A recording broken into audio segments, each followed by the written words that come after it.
India, पानी दो। आंख में साबुन चला गया। वॉशरूम गया था, इंडिया ने पानी बंद कर दिया।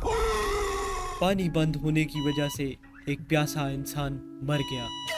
पाकिस्तान वर्सेस इंडिया, ये तीन ऐसे लफ्ज हैं जिन्होंने दो मुल्कों को पागल करके रखा हुआ है। भावे वो मीडिया हो, क्रिकेट हो, पॉलिटिक्स हो, इट डजंट इवन मैटर। बस कुछ होना चाहिए नफरत फैलाने के लिए। थोड़ा सा दो मुल्कों के दरमियान अमन क्या हो जाता है तो इलेक्शन आ जाते हैं और उसके बाद फिर वही ड्रामे शुरू। कभी एक जगह पे अटैक, कभी दूसरी जगह पे अटैक, फिर दोनों मुल्क एक दूसरे पे हाथ उठा देंगे कि इसने किया उसने किया। फिर दोनों मुल्क की हुकूमतें अपने लोगों को ऐसे प्रूव करने लग जाती हैं जैसे इनके बगैर तो हमारा गुजारा ही नहीं है, जो कि मुझे समझ नहीं आता ये ऐसा क्यों करते हैं। हमारी कौन से इस मुल्क में कोई अहमियत है? बड़ा हमारे वोट से भी कुछ होता है, cause you know we live in a society, और हम उसके फुल आदी हो चुके हैं। But talking about the attacks, जो भी हुआ गलत हुआ, और अगर इन अटैक्स को कोई डिफेंड कर रहा है जस्ट बिकॉज ऑफ हेट्रेड तो kill yourself now। अब जैसा कि सबको पता है, इस सब के बाद इंडिया ने पाकिस्तान के तीन दरिया रावी, सतलुज और ब्यास, जो कि प्यास से भी राइम करता है, बंद कर दिए। Is that a coincidence? I don't think so। काफी सारे पाकिस्तानी यूट्यूब चैनल भी इंडिया में ब्लॉक कर दिए गए, जो कि काफी सैड है क्योंकि ये बच गया। I have a question for God। Why? Wagah border तक बंद कर दिया। क्रिकेट में पाकिस्तान वर्सेस इंडिया के मैच नहीं होंगे, वैसे भी हु केयर्स अबाउट क्रिकेट। और भी बहुत सारी शिट हुई इन दोनों कंट्रीज के दरमियान। एज यूजुअल कुत्तों की तरह लड़ते रहते हैं। पर एक चीज जिसपे मुझे हंसी आई वो थी दोनों कंट्रीज के लोगों का रिएक्शन। उधर इंडियंस फुल सीरियस हुए हुए जंग की तैयारियों में लगे हुए सोशल मीडिया पे आके पाकिस्तान को थ्रेट कर रहे थे। किसी पाकिस्तानी की पोस्ट मिल जाती थी तो उसके नीचे आके कीबोर्ड वॉरियर्स बने हुए थे। इधर पाकिस्तानी उनको गाय मूत लिख रहे थे, उधर वो गालियां दी जा रहे थे लाइक।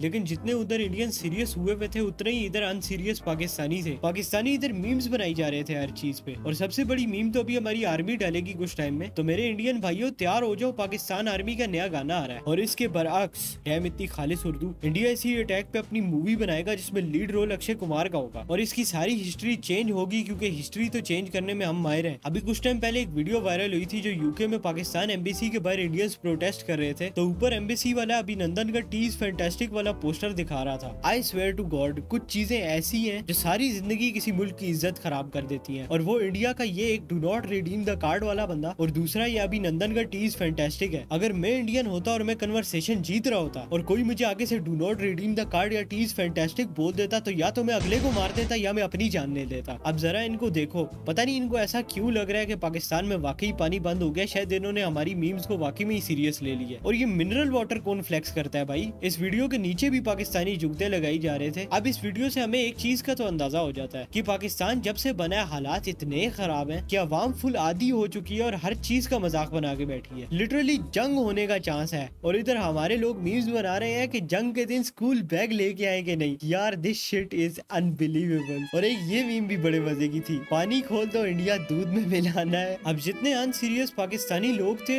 उससे डबल ज्यादा सीरियस इंडियन मीडिया हुआ हुआ था। वो तो बस पाकिस्तान को खत्म करने की बातें कर रहा था। अब आई डोंट नो इनको ऐसा क्यों लगता है कि ये पाकिस्तानियों को ऐसी धमकियों से डरा देंगे। तुम्हें वो स्पंज बॉब की एपिसोड तो याद ही होगी जिसमें फ्लाइंग डचमैन बार बार स्पंज बॉब को डरा डरा के उसकी फाड़ रहा होता है, लेकिन इन दी एंड वो इतना आदी हो जाता है कि इसको कुछ फील भी नहीं होता। सेम यही हाल पाकिस्तानियों का। जो मसला आप सोच सकते हो वो आपको पाकिस्तान में मिलता है। तो at this point it doesn't even matter. Being on the serious side, ये एक बहुत गलत अटैक था। जिस मर्जी ने कराया, बजाय इसके कि हम एक दूसरे पे हाथ उठाएं और कहें कि इसने किया उसने किया, हमें ये समझना होगा कि ये इस वक्त हमारे मसाइल का हल नहीं है, क्योंकि इससे सिर्फ हेट और बढ़ेगी और अल्टीमेटली जंग के चांसेस बढ़ जाएंगे। और जंग कभी भी एक सोल्यूशन नहीं है। जंग में कितने बेगुनाह लोगों को मारा जाता है जिनका इससे लेना देना भी कुछ नहीं होता। इसकी सबसे बड़ी एग्जांपल आपके सामने फलस्तीन है। तो इंस्टेड के हम ब्लेम रिलीजन पे डाल दें, हमें ये समझना होगा कि दुनिया में कोई भी ऐसा रिलीजन नहीं है जो बिला वजह हेट करना या मारना सिखाए। आप रिलीजन को छोड़ के इंसानियत को देखो। इंसानियत should be the number 1 priority. अब वीडियो खत्म करने से पहले इस पूरे फड्डे में जो सबसे मजे की मीम मुझे मिली थी ना, मैं तुम्हें वो दिखाता हूँ।